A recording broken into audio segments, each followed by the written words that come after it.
Tu le regardes, ça c'est sorti de moi. À 30 ans, Johanna Hbesh se marie et rêve de devenir mère. Elle tombe enceinte, mais très vite les choses prennent une tournure inattendue. Il y avait beaucoup d'hormones, il y avait beaucoup de pleurs, il y avait beaucoup de rires aussi parce que j'étais très optimiste. Mais en même temps, j'avais peur. J'avais un enfant dans le ventre et je ne savais pas ce que je faisais. Quelques jours avant son accouchement, Johanna apprend qu'une amie a vécu une expérience traumatisante. Prise de panique, elle décide de refuser l'accouchement par voie naturelle.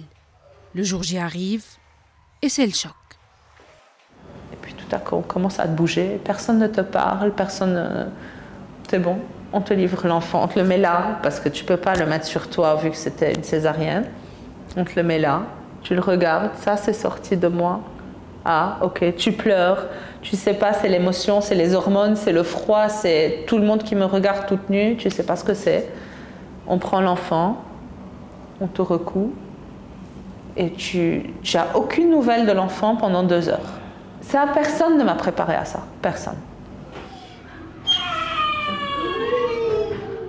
Nouvellement maman, Johanna rentre chez elle et entame une véritable descente aux enfers.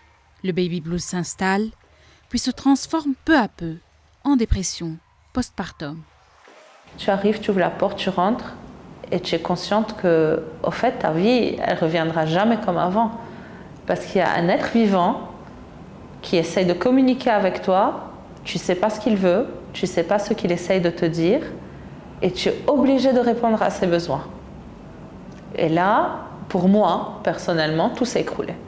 2 semaines plus tard, j'avais plus envie que cet enfant soit dans ma chambre. Je l'aimais beaucoup, j'étais très possessive et je ne le voulais rien que pour moi, mais en même temps, je ne le voulais pas du tout. Je voulais pas, c'était pas lui que je voulais pas, lui je l'aimais beaucoup. Je voulais pas la responsabilité. Il est là, le regret, parce qu'on a peur de foirer, parce qu'on n'a pas envie de foirer. Une nuit, seule avec son enfant dans les bras, Johanna est au bord du gouffre. J'avais la fenêtre juste devant moi et on était au 5e étage.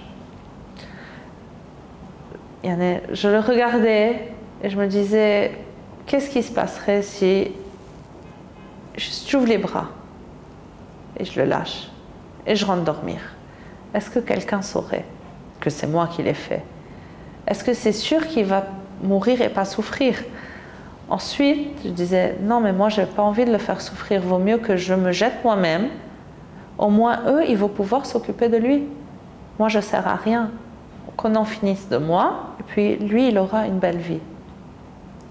À chaque fois que j'avais des idées noires, j'essayais de me dire, non mais il a besoin de moi, quand je le porte, ça le réconforte, ça se voit.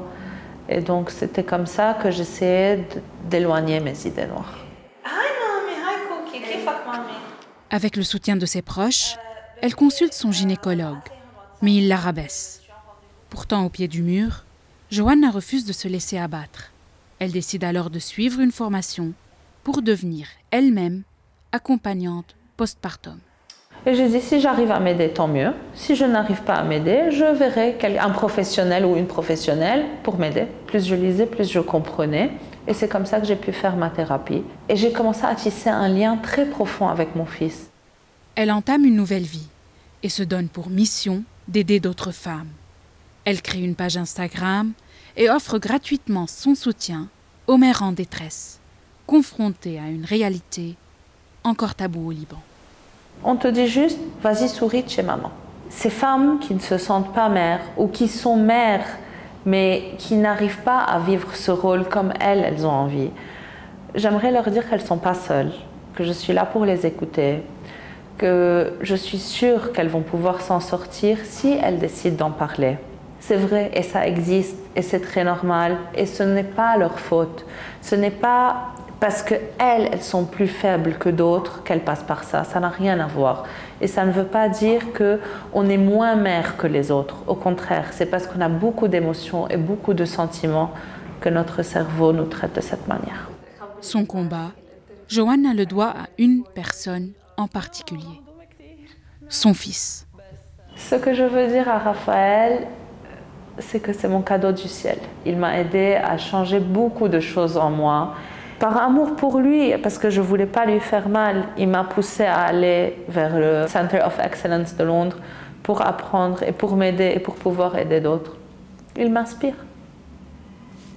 Voilà.